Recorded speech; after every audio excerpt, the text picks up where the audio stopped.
Hello hello 2 दिवसापूर्वी लग्न झालं. त्या लग्नासाठी केवढे कुठाने पत्रिका छापा,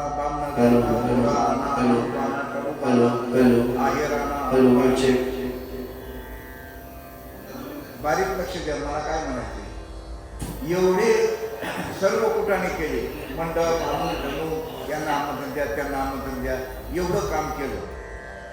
हेतू फक्त एकच कारण, वंशाला दिवा. काय पाहिजे? कारण एकच, वंशाला दिवा. पण त्यासाठी केवढे कुठाने. आता सांगा, तापास, देव धर्म, वाऱ्या बिर्या जे काही चालू आहे सर्व जे आपण करतो, गंध टिळा गुरु जे काय आपण करतो, इथं बच्चा लोकांना कळलं झालं राम नको जायला पाहिजे. म्हातारी मेला तो क्षणी काळ सोबतो. आज सर्व गोष्टीचा तुम्ही आपण विचार करतो, इथंच का विचार करत नाही आपण? बरं आता सांगा तुम्ही, आता लग्न झाल्यावर मुलगी इथं आली का अगोदर आली होती? लग्न झाल्यावर मग तुम्हाला ज्या देवाची भक्ती करायची आहे त्याची अगोदर ओळख पाहिजे का? देवाची ओळख नसताना देव करायचं अगोदर? तुकाराम महाराज सांगतात, आधी देवाची ओळखावे मग तुम्ही विचारतच नाही आम्हाला फुकट खाऊ घालतात. जसं आमच्या बापाने तुमच्याकडे नांगर राखलेला आहे. म्हातारी लोकांनी काळ सोबवतोय, समाज स्वयंपूर्ण आहे. त्या काळामध्ये मोजके साधू संत होते. आणि एवढं मी राईट का बोलतो त्याचं कारण आहे, इथं आपल्याला भाषण स्वातंत्र्य, लिखाण स्वातंत्र्य, व्यक्ती स्वातंत्र्य दिलेलं आहे. त्या काळामध्ये मोजके कीर्तनकार होते. आता एवढे कीर्तनकार झाले माझ्यासारखे, तरी स्वच्छ होत नाही, तरी समाजाला कळत नाही विषय. देव पाहिला पुढे जाऊ नका हो. देव सदा जवळ असे, या लागे धन कैसे पिसे, पाहू जाता देशोदेशे. आणि ज्याला समजे तो गदगदा हसे. का कळत नाही? याचं कारण आहे, ऐकणारा आणि सांगणारा यांचा दुवा निर्माण व्हायला पाहिजे. काय निर्माण व्हायला पाहिजे? सांगणारा आणि ऐकणाराच. तुम्ही आम्ही सांगतो देव भेटो, साधी गोष्ट नाही. आता तुम्ही आपला पहिले नाही हाऊस, त्यात पडला पाऊस असा, देव भेटणं अवघड आहे. पहिले नाही हाऊस, त्यात पडला पाऊस, झाला चिखल, कशाला जाता इतकं दूर? बरं आपण इथंच पंढरपूर. समाजाचे दोष नाही ना, समाज सोन्यावर पिवळं आहे. इथं तुकाराम महाराज सांगतात, तुका म्हणे सांगू किती, या तो भगवंताच्या मूर्ती. तुम्ही आपण भगवंतच आहात तुकाराम महाराजांप्रमाणे. पण आम्हाला काय दिसत नाही? या हे जे डोळे आहेत ना, या डोळ्यांनी दिसणार नाही. त्याला ज्ञानदृष्टी पाहिजे. इथं ज्ञानदृष्टी हरपली आणि दोन्ही नेत्र आंधळी. तुम्हाला अगोदर सद्गुरूने ज्ञानदृष्टी द्यायला पाहिजे. हे डोळे नाही, हे डोळ्यात तुम्हाला दृश्य दिसेल, अदृश्य दिसणार नाही. अदृश्य ज्ञानदृष्टीने दिसेल. मग आता ज्ञान म्हणजे काय? इथं महाराज म्हणजे माणूस महाराज आहे का हो? तुमच्याकडे डॉक्टर माणसं आहेत का ज्ञान आहे? तुम्ही डॉक्टर म्हणता कोणाला? ज्ञानाला म्हणतात का? मग ज्ञान म्हणजे तरी काय बाबा? माणसं गुरु नाहीये, ज्ञान गुरु आहे. हो, पावे आपणाचे आपण या नाव ज्ञान. आपण कोण आहोत? तुम्ही यांना जर मी म्हटलं हे देव आहे, तुकाराम महाराज तुका म्हणे हा तू स्वयं परब्रह्म. तुकाराम महाराज आपण लक्ष का देत नाही संतांच्या शब्दाकडे? आपण घरामध्ये बाई काय जर बोलली ना, याचा पुरुषार्थ जागा होतो, पुरुषार्थ जागा होतो. अशी बोलली पण संतांच्या शब्दाकडे लक्ष देत नाही. आणि त्या शब्दांचा अर्थ काय होतो त्या अर्थही माहित नाही. अर्थाचा अनर्थ आणि भागवताचं चिंध्या. अहो सांगा तुम्ही, देव कोणाला नको सांगा बरं? असा एखादा आहे का बावळट, जेव्हा माझं वाटोळं कर मी सत्यनारायण घाली, असा एखादा म्हणणार आहे का? देव सगळ्यांनाच पाहिजे. मग देव समजून देणारा कोण आहे? सर्व गोष्टीचा अनुभव, देवाचा अनुभव नको? अनुभव येतो, अनुभव आला अंगा तो या जगात येत असे. पण ऐकणारे आणि सांगणारे ती गोष्ट अशी झाली ती का कळत नाही बा. किती सत्य चालू आहे, बाबा बाबा बाबा खालच्या पातळी बोलतो. तुम्हाला काय, मला कळवा, तुम्हाला काय समजायला पण समजा. मी महाराज नाहीये, मी फक्त तुम्हाला जागा करायला आलोय. हो, काय करायचं सांगा तुम्ही? एवढे सत्य करतात. कळलं का? समजायला पाहिजे. का समजत नाही? त्याचं कारण आहे ऐकणाराच आणि सांगणाऱ्याची दुवा निर्माण व्हायला पाहिजे. सांगणाऱ्याचा आणि ऐकण्याचा दुवा निर्माण व्हायला पाहिजे.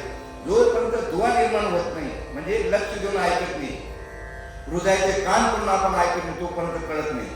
एक जण प्रवचनाला आला त्याने प्रवचन ऐकलं, पण तो होता पाहिला. मग त्याने आता प्रवचन ऐकलं का पाहिलं त्याने, मग विनाकारण त्याला जागरण झालं ना. ऐकलं तर काही आलं नाही बाहेर असल्यामुळे, उलट जागरण झालं त्याला. आणि तो मेंढ्या होता आणि असा सकाळी मेंढ्या चालत गेला तर त्याला झोप लागली. आणि त्या झोप लागल्यावर ते मेंढे गेले निघून. आता एवढे मेंढे निघून गेला तर त्याला वाटलं कुठे गेला. तो लागला शोधायला. तर एक जण पूर्वी मोठ नाळा होता ना, मोठ नाळा चालत होता. आणि त्या मोठ्या नाळात हाकणाऱ्या माणसाला विचारलं यांनी, अहो आमच्या मेंढ्या इकडे गेल्या का? तो त्याचाच भाऊ होता ना. सांगतो कशासाठी?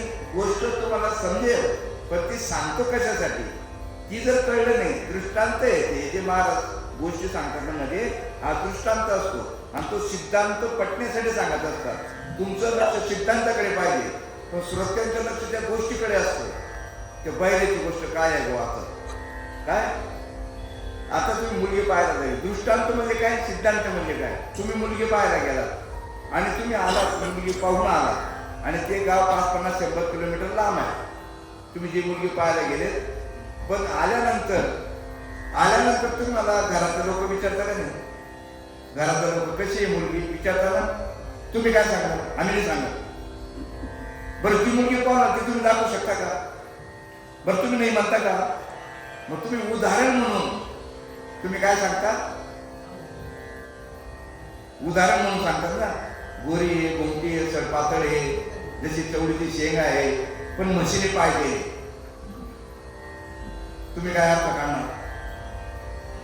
मुलगी नकटी आहे असा तुम्ही अर्थ काढणार. गोष्ट त्याने काय सांगितली? दृष्टांत सांगितलं. ती मुलगी अशी आहे, गोरी आहे, गोमटी आहे, सडपातळ आहे, चवळीची शेंग आहे, पण म्हशीने पाहिजे. म्हणजे तुम्हाला हे समजलं मुलगी नक्की. तसा हा दृष्टांत. एवढे कीर्तन चालू आहे, एवढे प्रवचन चालू आहे, ऊत आला महाराजांना, तरी समाजाला देव का कळत नाही असा माझा आरोप आहे.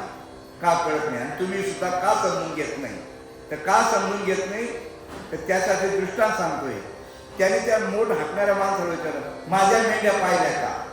तो त्याचाच भाऊ होता. त्याने त्या बैलाला असा हात केला ना, याला वाटतं इकडेच गेलं. तो काय बोलला तो बैल आठवला ऐकू आलं नाही. त्याने बैलाला असा हात केला, याला वाटतं इकडे गेला आणि तो गेला त्या रस्त्याने. कर्मचारी मेंढ्या सापडल्या. म्हणे बाप आपल्या इतक्या हजाराच्या मेंढ्या, 40-50 हजाराच्या मेंढ्या याने आपल्याला सापडून दिल्या. तर त्यात एक मेंढी कुठेतरी याच्यामध्ये फळामध्ये पाय अटकला आणि ती लंगडी झाली होती. त्याला वाटतं एवढ्या मेंढ्या त्यांनी आपल्या 40-50 हजाराच्या मेंढ्या सापडून दिल्या, एक मेंढी याला बक्षीस देऊ आपण. ती मेंढी घेतली त्याने आणि आला. ते म्हणे भाऊ, अरे तो एवढा आमच्या 40-50 हजाराच्या मेंढ्या सापडून दिल्या, ही मेंढी तुला बक्षीस. तो म्हणतो तुला उचलून टाकेल मी.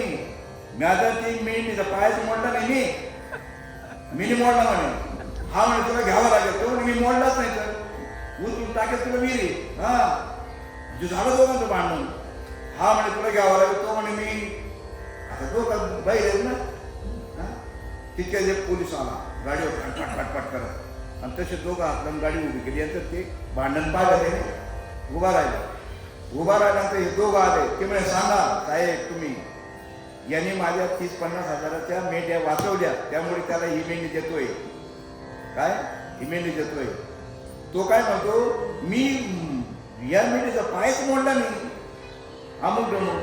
तो काय म्हणतो, ते म्हणे बावळांनो ही काय चोरीची गाडी का? अजून नंबर सुद्धा टाकला नाही म्हणे. अजून त्याचा भाऊ नंबर सुद्धा नाही, अजून नंबर सुद्धा नाही. आता ती जमले तिघांना काहीच कळेल ना. हा म्हणतो चोरीची नाही गाडी माझी स्वतःची, अजून नंबर सुद्धा टाकले नाही, पासिंग सुद्धा झाले नाही अजून. हा म्हणतो तुला मेंढी घ्यावी लागेल. तो म्हणतो मी इथं पाय मोडला नाही. मग ते तिघं काय केले, सरपंचाकडे गेले. त्या सरपंचाचे घरी भांडण झालं होतं. 2 बायका होत्या आणि काही भांडण झालं. दोघांना ते हाकलून दिलं माहीत आणि तो ओट्यावर असं यंत्रणा घालत होता. हे गेले. हा सांगायला लागला, सरपंच तुम्ही न्याय करा. तुम्ही न्याय करा. ही मेंढी याला मी घेतो आहे, यांनी मला 40-50 हजाराची मेंढी वाचवली आहे यांनी, म्हणून याला मी बक्षीस देतोय. तो काय म्हणतो, या मेंढीचा मी पाय मोडलाच नाही, हा माझा काही दोष नाही. तितक्यात तो दुसरा काय म्हणतो, अहो अजून हिची मी नावावर सुद्धा झालेली माझी गाडी, हे म्हणतो चोरीची.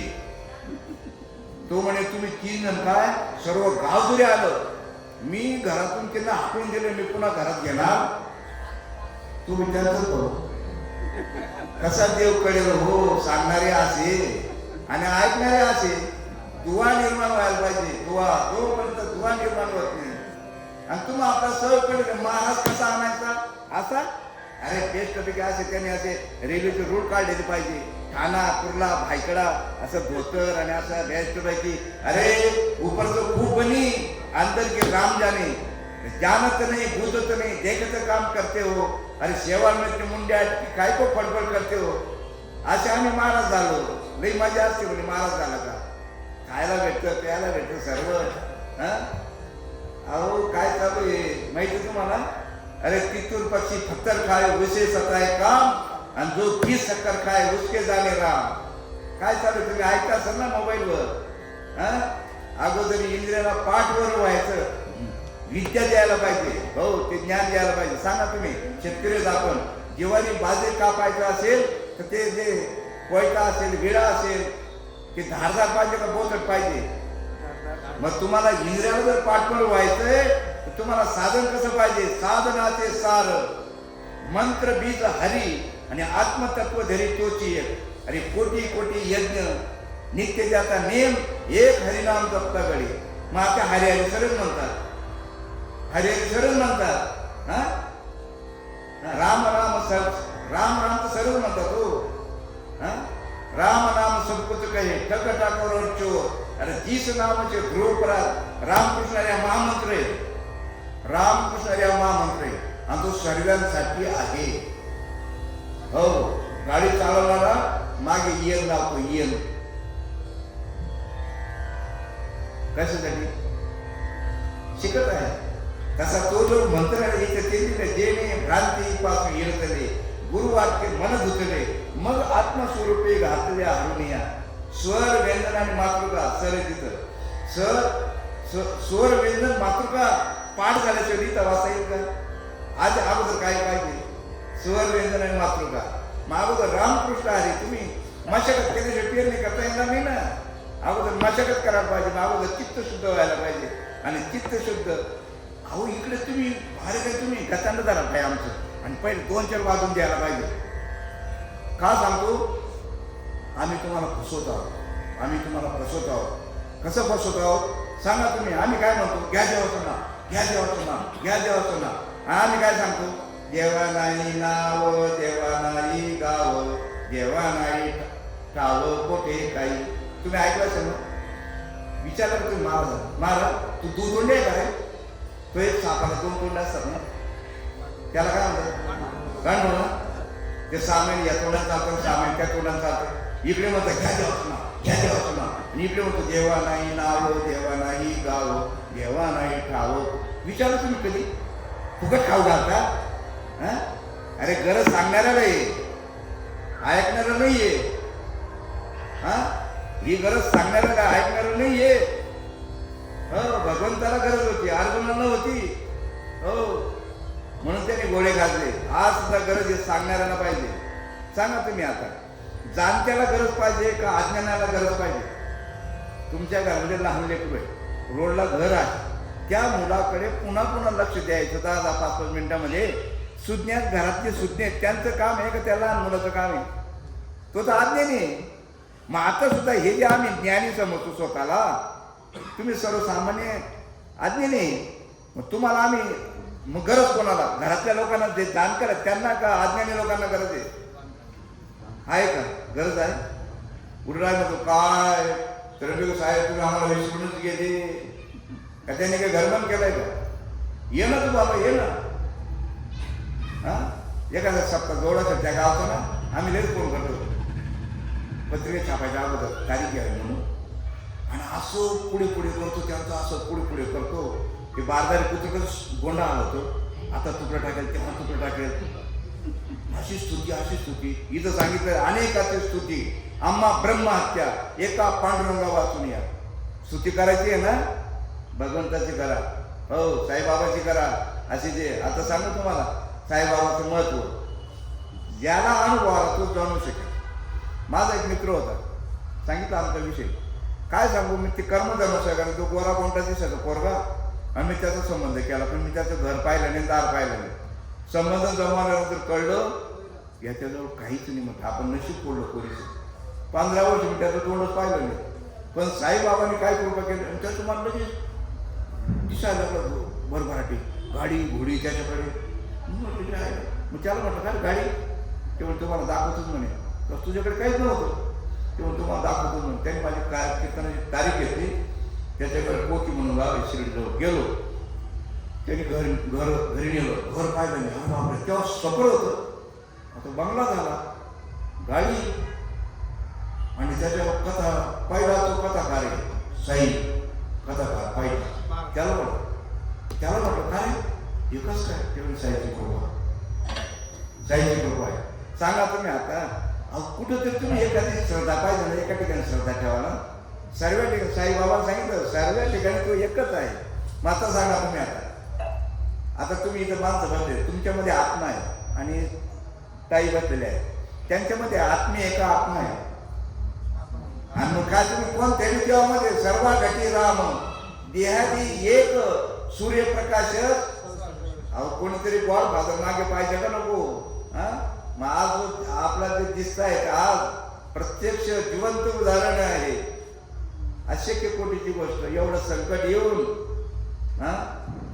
आणि आज एवढं हे मी तुम्हाला अतिशयोक्ती वाटेल, एवढं प्रसन्न वातावरण तुमचा आपल्या यांनी प्रयत्न केला तसं. पण एवढं प्रसन्न वातावरण मी नगरमध्ये कुठंच पाहिलं नाही. मी 85 पासून इथं नगरमध्ये आहे, 85 पासून, परंतु एवढं प्रसन्न. आता हे जी कृपा आहे हे कृपेचं फल आहे. हे जे वातावरण आहे हे कृपेचं फल आहे, साईबाबाच्या कृपेचं फल आहे. आणि जिवंत उदाहरण तुम्हाला मित्र, हो साईबाबाची कृपा. माना आपण माना, हो करील तो काय मोहे महाराज परी पाहे बीज शुद्ध आहे. मग सांगा तुम्ही आता बारकाईने विचार करा, या ठिकाणी सुद्धा पवित्र ते कुळ, पावन तो देश, आणि जेथे हरिचे दास जन्म घेते, ही नगरभूमी एवढी पावनभूमी आहे. विचार कर, ही ज्ञानेश्वरी ज्याने लिहिली आणि ज्याने सांगितली. वास्तविक पाहता ज्ञानेश्वरी लिखाण करणारा वेगळा आहे आणि ज्ञानेश्वरी सांगणारा वेगळा आहे. ज्ञानेश्वरी लिहिली कोणी लिहिली? ज्ञानेश्वरी सच्चिदानंद बाबा. आता सांगा, जिवंत माणसाने लिहिली का मेलेल्या माणसाने लिहिली? मेलेल्या माणसाने, म्हणजे मेलेला माणूस जिवंत झाला, मेलेला माणूस. असं सामर्थ्य आहे का? अरे जड भिंत चालवली माऊलीने, जड भिंत चालवली, रेड्यामुखी वेद बोलवले, तशी काळ होती. आणि आता सुद्धा आहे ना तसं चमत्कार घडणार आहे. हो आज आहे ना लोकांना दिशाहीन करून टाकलं. हो वास्तविक पाहता गाडीला जर ब्रेकच नसेल ती गाडी कशी जाईल? मग आता तुम्ही गाडी जो चालवत असेल त्याला क्लच आणि ब्रेक हे दोघं. ऍक्सिडेंट कधी होतो माहिती आहे? ब्रेक समजून जर क्लच याच्यावर पाय गेला, एक्सिलेटरवर पाय गेला, काय होईल? मग आता आपल्या गाडीला ब्रेकच नाही. सद्गुरू त्यासाठी करायचं आहे, सद्गुरू त्यासाठी करायचं आहे की तो तुम्हाला ब्रेक देतो. ब्रेक, हो ब्रेक देतो. किती सोपं आहे, किती सोपं आहे. परमार्थ इतका सोपा आहे, परमार्थ इतकं सोपं दुसरं काहीच नाही. आणि माझं प्रमाण नाही, तुकाराम महाराज सांगतात, तुका म्हणे सोपे आहे सर्व होणी, शहाणा तो धनी घेत असे. सोपं कसं आहे सांगतो मला. हे पोट भरून लय अवघड आहे. हे पोट भरून एवढं अवघड आहे. पोट लागले पाठीशी हिंडवतो देशोदेशी, या पोटा कारणे का शिनलो एरदारी, न मिळे जाता कोणी धर्म दुःख निवारी. मी तर म्हणतो प्रत्येक महाराजांनी स्वतःचं आत्मपरीक्षण करायचं. मला जे कळलेलं ते शास्त्राप्रमाणे आहे का, आणि ते शास्त्रात आहे का? आम्ही तुम्हाला जे सांगतो ना, आम्ही तुम्हाला शास्त्राचा पुरावा देऊन सांगतो. जे सांगतो ते शास्त्रात आहे. मग इथं शास्त्र में तो बात है, ब्रह्म तो सत है लेकिन भक्ती के हात है, प्रेम बिना पाहत नाही लेकिन ब्रह्म तो सत है. सांगा तुम्ही आता ही लाईट गेली घरामध्ये, तुमची लाईट असते, बल्ब असतात ना, बल्ब असतो, फॅन असतो, टीव्ही असतो, हे उपकरण दृश्य आहेत का अदृश्य आहेत? दृश्य आहेत ना. फॅन दृश्य आहे, टीव्ही दृश्य आहे, बल्ब दृश्य आहे, हे उपकरण आहे. पण त्या ज्या सत्तेवर ऍक्टिव्ह होतात, कार्यरत होतात, ती सत्ता दृश्य आहे का अदृश्य आहे? मग आता तुम्ही आता इथं बसलेले, मी बोलतोय, ही सत्ता जी आहे ही दृश्य का अदृश्य? जांभळे जांभळे आल्याला समजून घ्यायचं. वास्तविक पाहता, बारीक विचार करा, हे उपकरण दृश्य आहे पण सत्ता मात्र अदृश्य आहे. मग तुमचं नाक, कान, डोळे हे जे उपकरण आहेत हे दृश्य आहे, पण आता तुम्ही कोणत्या सत्तेने पाहताय? इथं म्हणतो चाले हे शरीर कोणाचे असत्य, कोण बोलवितो हरिविनो, एक कवी ऐकवी एक नारायण. आणि त्याचे भजन काय आहे? त्याचं भजन हरिमुखे म्हणा, हरिमुखे म्हणा, हरी हरी सगळेच म्हणतात. आता मला आप्पा आप्पा म्हणतात, आप्पा म्हणणं बरोबर का चुकीचं? माझं नाव माहिती आहे का? नावच माहित नाही, आप्पा आप्पा म्हटलं काय त्याचं लय आप्पा आहे. रामाचा बाप आहे, श्रीकृष्णाचा बाप आहे, हरीचा बाप आहे का? मग काय हरी म्हणजे काय? सांकेतिक आहे, सांकेतिक आहे. आणि ते सद्गुरुशिवाय कळणार नाही ते नाम. हे जे ना रामकृष्ण हरी जे मंत्र आहे हे साधन आहे. हे काय आहे? साध्यापर्यंत जाण्याचं काय? साध्यापर्यंत जाण्याचं साधन आहे. आणि तुम्ही साधनाला देवाचं नाम समजले. साध्याला नाव नाहीये, साध्याला नाव नाहीये, देवा नाही नाव. मग आम्ही जे देतो रामकृष्ण हरी म्हणा, ओम नमो भगवते म्हणा, ते जे काय असेल ते काय, हे साधन आहे. मग साधनाने साध्यापर्यंत तुम्ही गेले का नाही गेले? शास्त्राप्रमाणे अनुभव पाहिजे. शास्त्राप्रमाणे हे नुसतं कशासाठी? एक दृष्टांत सांगतो, का कळत नाही. एक सोनार होता, तर तू जांभळी दिली म्हणून तुझा दृष्टांत सांगून टाकला. काय सोनार होता, खूप श्रीमंत होता, एकुलता एक मुलगा होता. त्यावेळी बँका नव्हत्या, काही नव्हत्या. लोक गाडग्या मडक्यामध्ये भिंतीमध्ये इकडे तिकडे ते लपवायचं सोनं. या सोनाराने विचार केला, आपला एकटा पोरगा आहे, हे जे पैसे आत्ता जर त्याच्या हातात गेले तर वाटोळ करून टाकेल. जेव्हा गरज पडेल तेव्हा त्याला सापडायला पाहिजे, ते त्याला सापडायला पाहिजे. म्हणून त्यांनी लिहून ठेवलं. सांगतो त्यासाठी, हे शास्त्रातलं ज्ञानेश्वरी वाचता येईल पण त्याचा अर्थ कळायला पाहिजे. काय अर्थाचा अनर्थ होतो ना, ज्ञानेश्वरी वाचता येईल आपल्याला, पण त्याचा जो सांकेतिक अर्थ जो आहे तो कळायला पाहिजे. या ग्रंथात सुद्धा अधिकारी, प्रत्येक ग्रंथ वाचायला अधिकारी लागतो. हे ग्रंथ वाचायला अधिकारी म्हणजे कोण? या ग्रंथामध्ये 6 अंग आहे. या ग्रंथामध्ये किती अंग आहे? 6. श्रोता, वक्ता, प्रश्न, उत्तर, दृष्टांत आणि सिद्धांत असे 6 अंग आहे. इथं जे आहे, श्रोता कोण आहे? श्रोता अर्जुन आहे. वक्ता कोण आहे? भगवंत आहे. प्रश्न अर्जुनाने विचारले, हे माझे सगळे सोयरे असं तसं यांना कसं काय मारू, असे प्रश्न विचारले. आणि त्या प्रश्नाचं उत्तर भगवंताने दिलेले, पण ते प्रश्नाचे उत्तर त्याने दृष्टांताने दिलेले. माऊली ज्ञानेश्वर महाराजांनी दृष्टांतावर मात केलेली आहे. दृष्टांतावर काय केलेले? मात केलेली. पण तुम्हाला हा विषय कीर्तनातून, प्रवचनातून समजणार नाही. कीर्तन आणि प्रवचन हे ॲडमिशन आहे, जाहिरात आहे. पण तुम्हाला हा विषय जर समजून घ्यायचा असेल तर तुम्हाला मात्र सिक्रेट गार्ड घ्यावा लागेल. त्याशिवाय नाही ना.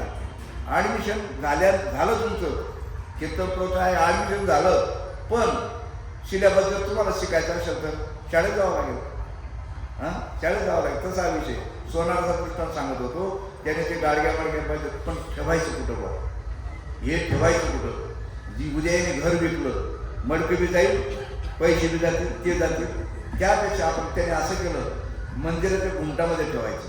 मग त्याने नवमीच्या दिवशी भर दुपारी 12 वाजता मंदिराच्या घुमटामध्ये त्या 20-30 लाख रुपये काय असेल ते नाणे ठेवले आणि लिहून ठेवलं. त्याने वहीमध्ये लिहून ठेवलं आणि त्या घुमटाच्या सावलीमध्ये ठेवलं. त्याने लिहून ठेवलं ना, नवमीच्या दिवशी भर दुपारी 12 वाजता. पण पुढे तीर्थयात्रा गेल्यानंतर तिथे केदारनाथ बद्रीनाथ मागे घटना घडली ना, तुमच्याकडचे पुढाऱ्याने कोणतरी आणले होते, आपल्याकडचे कोण काही झालं घटना घडली होती, आणलं होतं त्यांनी, पण तेव्हा व्यवस्था नव्हती. हे त्याच्या वेळी तीर्थयात्रा गेले, तिकडेच निवडले ते. याला कळलं, याने लगेच विधी 10-13 पाणी करून घेतलं, हातात व्यवहार आला.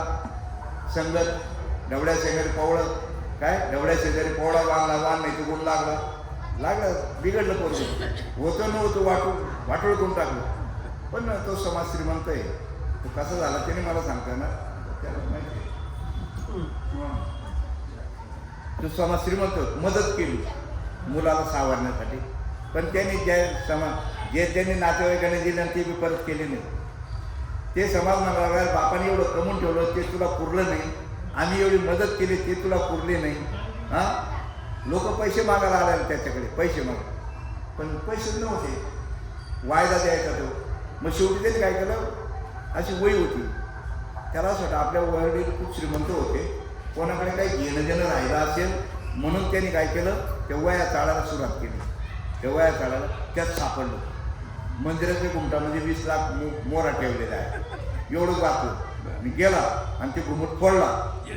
तिथं काय निघालं, गवऱ्या निघाल्या, विटा निघाल्या, चुना माती निघाली, काहीच निघालं नाही. लोक म्हणायचे आयला बापाने मंदिर बांधलं आणि असं खचकट जन्माला आलं, यांनी पाडून टाकलं. लोक बोलायला लागले, परस्त्याने आला, लई नर्वस, लोक बोलायचे ते बी गोष्ट त्याला. पण एक म्हातारा आला त्याच्या वडिलांच्या काळातला, ते म्हणे का लई नाराज दिसतो. तेव्हा काय सांगावं, माझ्या बापाने फोटो लिहून ठेवलं म्हणे, मी तो घुमून पाडला, लोक मला बोलायला लागले बापाने मंदिर बांधलं, यांनी पाडलं. तेवढं दाखव काय आहे, त्यांनी वाचलं काय तिथे लिहिलं होतं, नवमीच्या दिवशी भर दुपारी 12 वाजता मंदिराच्या घुमटामध्ये 20 लाख मोहरा ठेवलेल्या. ते म्हणे आहेत रे. ते म्हणे काय सांगता, मी पाडून आलो. ते म्हणे तसं नको, परत बांध. ते म्हणे पैसे कुठे, याला खात्री होती, यांना पैसे दिले, बांधलं. 2 दिवसांनी गेला तो, बांधलं म्हणे चला. ते म्हणे तसं नाही. मग मी तो वाचलं म्हणे.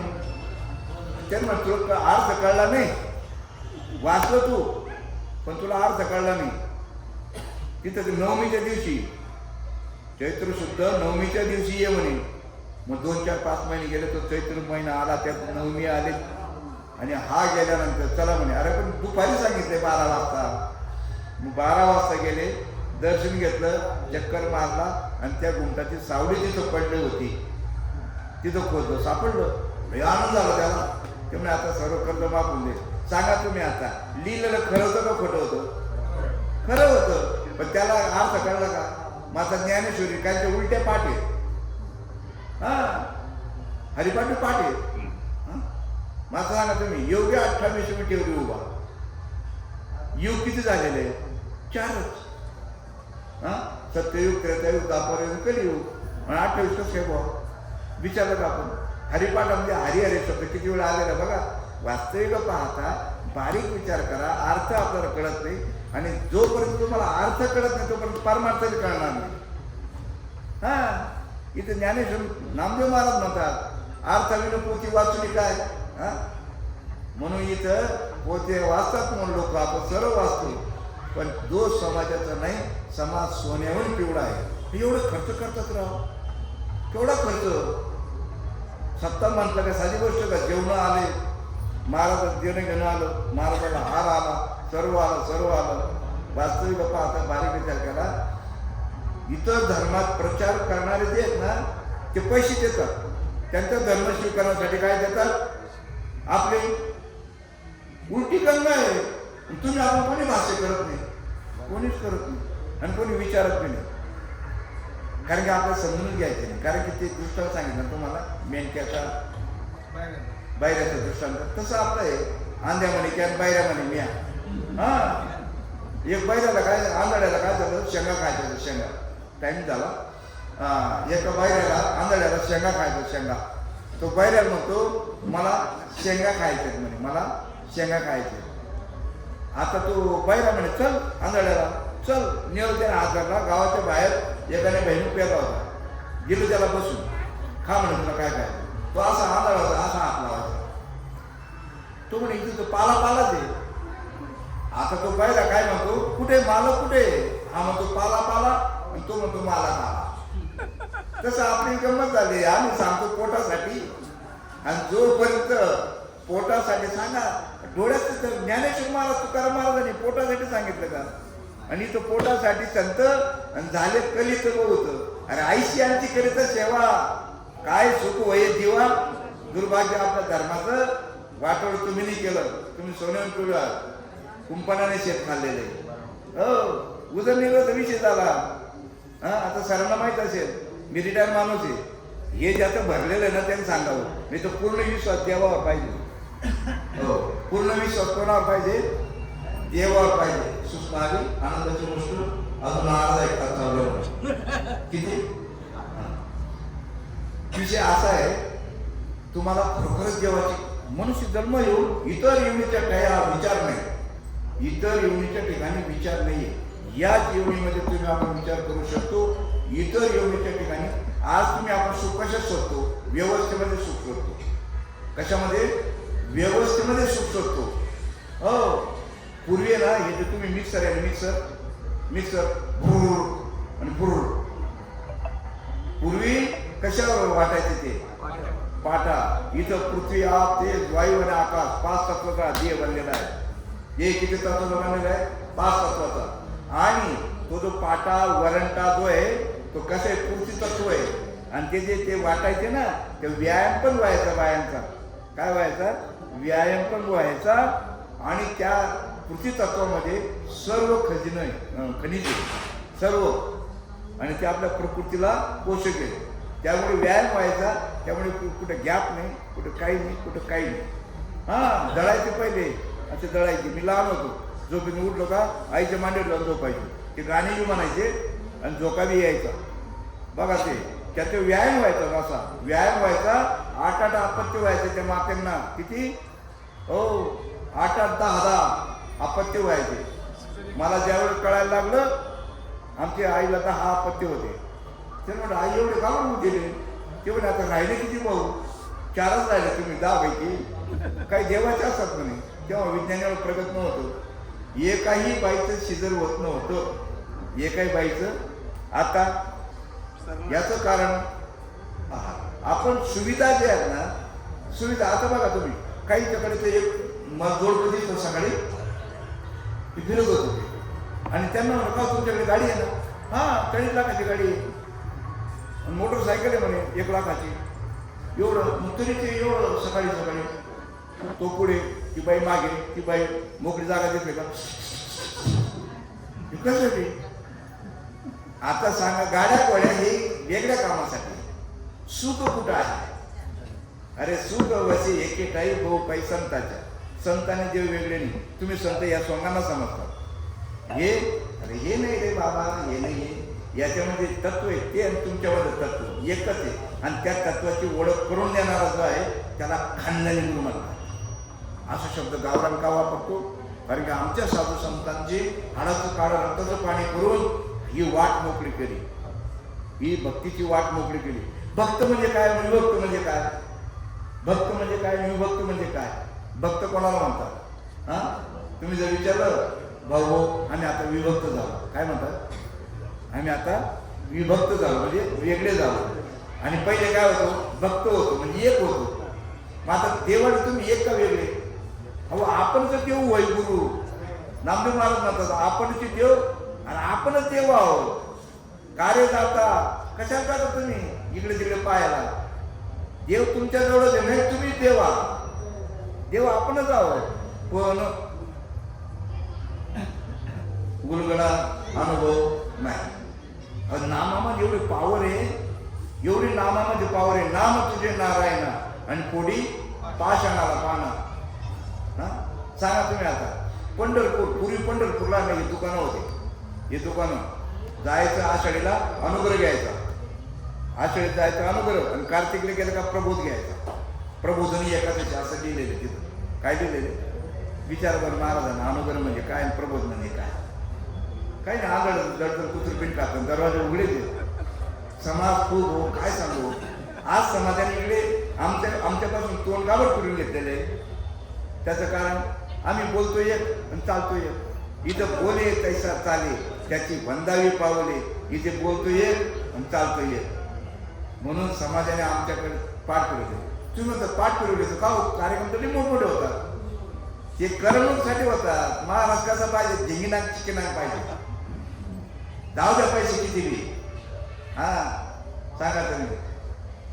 सांगा तुम्ही. आता एक महाराज आहे फार नावाजलेला महाराज आहे. मला नाव नाही सांगता नाही त्यांचं पण तो तंत लक्षण सांगतो माणसाला. हे मोबाईलचं आताच्या पोरींचं आता हे लक्षण झालं का उपाय झाला. तुम्हाला लक्षण योग्य सांगणारा डॉक्टर पाहिजे का लक्षण सांगून उपाय करणारा. लक्षण सांगून उपाय करणारा पाहिजे. मग इथं साधू संत सांगता याची उपाय तो थोडा गरजू विठूचा पवाळा. तुम्ही आणि तुमचं नाव एक का दोन कन्या आपण काही घ्यायचं आलो आणि माझं नाव घरावलं एखादा मेंटल आहे का नावाने तुम्ही एकच आहे. मग देव आणि देवाचं नाव एकच आहे काही वेगळं असेल. हा देव आणि देवाचं नाव एकच आहे. मग देव व्यक्त आहे का व्यक्त आहे. देव व्यक्त आहे का व्यक्त आहे काय आपल्याला माहिती नाही. सांगितलंच नाही आम्हाला. नुसती गोष्ट सांगत बसते काय आपल्याला नुसतं गप्पा सांगत बसते ना. अरे इथं हरिपाठात सांगितलं वाया व्यर्थ कथा सांडी मार्ग. रामायण लावली का कथा. मग आता सांगा तुम्ही आता ती आपल्याला खरोखर तळमळ पाहिजे. याची जाणीव पण पाहिजे. तळमळ पण पाहिजे. जिज्ञासा पाहिजे. जिज्ञासा जर नाही तर मला लई राग यायचा. कपाळाला असं दिसलं मी कॉलेजला असतो ना बरं का सर असा टिळा दिसला मला लई राग यायचा. कारण की आमचे वडील पेरणी सोडून पंढरपूरला जायचे काम सोडून. आणि मला असं शिकवायला जायचे प्रयत्नवाद श्रेष्ठ का दैववाद श्रेष्ठ. मला ते शिक्षकांनी सांगितलं होतं. कारण आमचे वडील देव करायचे आणि मग तू शिक्षक मला हॅमरिंग करायचं काय. हा तो शिक्षक सांगायचा की म्हणाले दैववादी झाले. दैववादी तुकाराम महाराजांनी त्यांनी काय केलं दैववादी बनवलं त्यामुळे निष्क्रिय झाले लोक म्हणे. मग सांगा तुम्ही प्रयत्नवाद श्रेष्ठ का दैववाद श्रेष्ठ. प्रयत्नवाद ना. मग आता पेरणं महत्वाचं का तिकडे जाणं महत्वाचं. कोणतं महत्वाचं. देव तिथं आहे का सगळीकडे. इथं आम्ही काय म्हणतो सर्वागती राम देयादी येतो विठ्ठल जडीच चढी भरला. तिथं का जायचंय माहिती तुम्हाला. तिथं का जायचं. आजही शिक्षक आहे तिथं सर आहे. विचार करा तुम्ही आता ॲडमिशन घेतात 11वीला ॲडमिशन घेतात आणि इकडे क्लास लावतात. शाळेत कोण पाहता का ते. शाळेत कोण पाहायचं गरज नाही. ते कशासाठी परीक्षेसाठी अधिकृत. एखादा प्रोफेसर म्हणेल मी प्रोफेसर आहे मग माझ्या मुलाला घरीच ग्रॅज्युएट करेल शिकू शकेल पण सर्टिफिकेट मिळेल का नाही ना त्यासाठी. तसं इथं सुद्धा भगवंतच नाही इतकी सुद्धा जागा रिकामी नाही पण देव म्हणता कशाला. आता सांगा सच्चिदानंद बाबाने हे लिहिलेले. सच्चिदानंद तुम्हाला सुद्धा ती पदवी भेटायला पाहिजे. मनुष्य द्यायचे नाही ज्ञानी.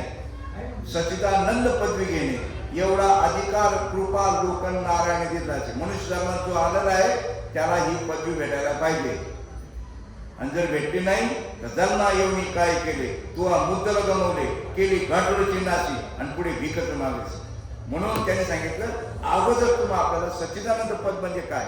इथं 5 तत्व आहे. पृथ्वी आप तेज वायू आणि आकाश याचे 5 तत्वाने आधी बनलेला आहे. पृथ्वी आणि पाणी सर्वांना सारखं आहे का नाही. काही ना जमीन कमी आहे काही ना नाहीच आहे. काही ना पाणी भरपूर आहे तर काही ना नाहीच आहे म्हणजे कमी जास्त आहे. हे माया तत्व आहे. हे काय आहे हे 2 तत्व माया तत्व आहे. आता सच्चिदानंद पद म्हणजे आकाश प्रकाश वायू. तुमच्या नाकामध्ये आकाश प्रकाश वायू हे सर्वांना सारखं आहे का. आमदारला वेगळा आकाश वेगळी हवा असं आहे का.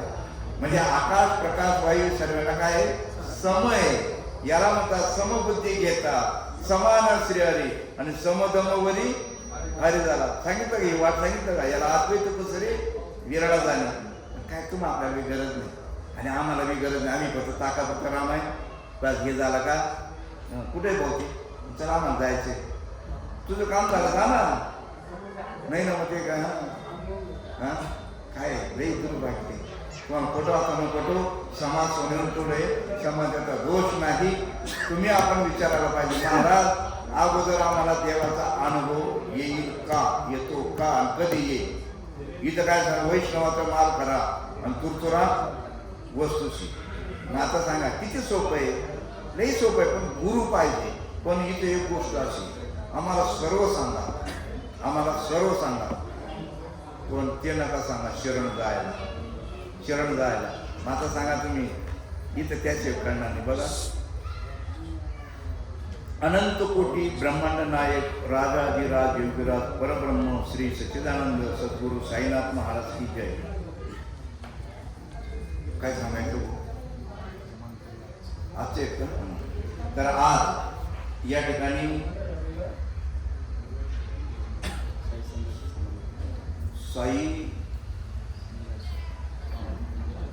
साई संघर्ष समितीच्या वतीने आरतीचे मानकरी आहेत का ते मानकरी श्री अनिल काळे सर, सौ मीराताई अनिल काळे, श्री प्रशांत रामचंद्र पाटील, सौ कावेरी प्रशांत पाटील, श्री आकाश सुनील त्र्यंबके, सौ रोशनी आकाश त्र्यंबके, श्री अविनाश रामचंद्र निकरळ, सौ अनिशा अविनाश निकरळ, श्री धीरज बबनराव उकिरडे, सौ रेखा श्रीधर उकिरडे, श्री वैभव विश्वनाथ कोकळे, सौ भाग्यश्री वैभव कोकळे, हे आजच्या याचे मानकरी आहेत. आणि महाप्रसाद अन्नदान पण आहे त्यांचं, महाप्रसाद अन्नदान साई परिवार, साई भक्त परिवार. असो, आनंदाची गोष्ट अशी आहे, साई भक्त साईबाबाची वास्तविक कथा या ठिकाणी त्र्यंबके महाराजांनी सांगितलं होतं. कारण की साईचं जे चरित्र जे आहे, आपण साईची भक्ती करतो गोष्ट तरी आहे, पण साईचं जीवनचरित्र जे आहे, जीवनचरित्र, ते जीवनचरित्र माहिती झाल्याशिवाय तुम्ही आपल्याला साई म्हणजे नेमकं काय, साईने काय काय चमत्कार केलेले ते जिवंतपणे त्यांनी केलेच, पण आजही ते आहेतच तत्वरूपाने. साई आजही आहे, सर्व आहेत. जे जे साधू संत होऊन गेलेत ते सुद्धा आजही तत्वरूपाने आहेत, पण ते तत्वाचा बोध होण्यासाठी त्यांच्या अगोदर जीवनचरित्र हे जे ही माहिती व्हायला पाहिजे. जसं आपल्या रामाचं जीवनचरित्र माहीत आहे, कृष्णाचं जीवनचरित्र सत्याच्या रूपाने काल्याच्या रूपाने आपल्याला ऐकायला भेटतं, तसं तुम्ही ज्या ज्या साधू संतांचं चरित्र माहिती, माऊलीचं चरित्र माहिती आहे, विठ्ठल पंतांनी काय केलं अमुक ते सर्व आपल्याला माहिती आहे, तुकाराम महाराजांचं चरित्र आपल्याला माहिती आहे, एकनाथ महाराजांचं चरित्र आपल्याला माहिती आहे. ज्या ज्या साधू संतांचं चरित्र, ज्या ज्या साधू संतांना आपण बसतो सर्वजण, त्या साधू संतांचं चरित्र तुम्ही आपल्याला माहिती व्हायला पाहिजे. कारण दोन गोष्टी अशा आहेत, तुमची स्तुती इतरांच्या कानाने जर ऐकली तर तुमची ख्याती आपोआप वाढते. तसं आपल्या साधू संतांनी आपल्यासाठी काय काय केलेलं आहे. आता साई कोणत्या कुळात जन्माला आले, कोणत्या जातीत जन्माला आले, कोणत्या याच्यात जन्माला आले, वास्तविक पाहता एक नदी को दो किनारों दोनों का पाणी एक ही आहे, एक हिंदू एक मुस्लिम दोनों का खून एक ही आहे. पण आता ते जे वाद आहे, वास्तविक पाहता जात न पूछो साधू की पूछ लीजिए ज्ञान, मोलो करो तलवार की पडा रहने दो ज्ञान. साईबाबांचं भक्त जर तुम्ही आपण पाहिला, चमत्कार जर पाहिला, मी बऱ्याचशा लोकांचे, मी दिंडीत जातो ना, इथं साई भक्त दिंडी जी आहे ना ती, त्याच्यात मी जातो, तेव्हा मला कळलं साईबाबांचं ज्या ज्या लोकांना अनुभव आला. आता विचार करा, पंढरपूर याला फक्त आषाढी कार्तिकीला गर्दी होते, इतर वेळा असते गर्दी पण कमी असते, पण शिर्डीला जातो मी, नेहमी गर्दी असते, नेहमी. फार गुजरातला, आता इथं महाराष्ट्रात लोक जास्त असतात, कुठं पंढरपूरला महाराष्ट्रात लोक, आळंदीला महाराष्ट्रात लोक, पण साईला जर पाहिलं तुम्ही, मग मुंबईचे येतात, पुण्याचे येतात, गुजरातचे पण येतात, लांब लांबच्या राज्यातून येतात. याचं कारण काय, त्यांना अनुभव आला, आणि अनुभव आला म्हणून तसा अनुभव तुम्हाला यावा. तर मी त्र्यंबके साहेबांना एक विनंती करतो, जे कथाकार असतील त्यांची एक कथा जरी तर ठेवली आणि त्यांचं जीवनचरित्र तुम्हाला पहिल्यापासून ऐकायला भेटेल, आणि तसंच अनुभूती आपल्याला येईल. साई कथेमध्ये ज्यांना ज्यांना पूर्वी अनुभव आला त्यांच्या हायतीमध्ये, आणि त्यानंतर सुद्धा आता तुमचं त्र्यंबके साहेबांचा अनुभव तुमच्या आपल्या सगळ्यांच्या दृष्टिक्षेपात आहे. वास्तविक आता बारकाईने जर पाहिलं न भूतो न भविष्यता असा एवढा ॲक्सिडेंटून मनुष्य वाचू शकतो ही एक कृपा याच्या नाही होऊ शकत. म्हणून तुम्हा आपल्या सर्वांना विनंती करतो, मी काही कीर्तनकार प्रवचनकार नाही आहे, मी तुमचा सारखाच बायका पोरं मुलं याई भाई असं आहे, मी काही महाराज नाही. फक्त मी एक आलो उजळा वया आलो वाटा खरा खोटा निवाळा, खऱ्या खोट्याचा निवाळा करण्यासाठी माझं प्रबोधन आहे, मी महाराज नाही आहे. पण एक गोष्ट आहे, आजही त्या काळात जसा अनुभव आला त्यांना आजही तसा अनुभव येतोच असं हे प्रमाण आहे. हे त्यांना अनुभव आला. तर असं बोलता बोलता काही चूक झाली असेल, तुम्ही मायबाप आहात, मी महाराज नाही आहे आणि तुम्ही माझ्या बोलण्यावरून वक्तृत्वावरून तुम्ही ओळखलं असेल, मी गावरान बोलणारा तुमच्या आपल्यासारखंच बोलणारा आहे, मी महाराज नाही. आणि फक्त एक कल्पना तुम्ही विचारा, महाराजांना फुकट काऊ घालू नका. फुकट कोणाला विचार, शंका विचारा, कारण शंका विचारल्याशिवाय उलगडा होणार नाही. म्हणून तुम्हाला एक गोष्ट, तुम्हाला आता मुली मुलांचं लग्न जरी करायचं ठरलं तर अगोदर सर्व चौकशी करतो आपण, काय मुलीचे मामा कुठले काय कुठले सर्व विचारतो, नंतर लग्न. तसं देवाबद्दल अगोदर तुम्ही शंका सर्व विचारा आणि नंतर या क्षेत्रामध्ये पदार्पण करा अशी सर्वांच्या चरणी विनंती करतो. पुनश्च विनंती करतो, माझ्याकडनं बोलता बोलता शब्द आपल्या शब्द गेले असतील, मी तुमच्यातला सामान्य माणूस आहे, मी महाराज नाही. कारण महाराज लोक शब्द शक्यतो महाराज जे असतात ते शब्दाचा तोल जाऊ देत नाही. माझे आपलेच माणसं आहेत म्हणून मी माझ्या बोलतो बोलतो साध्या भाषेत विषयाची मांडणी केली.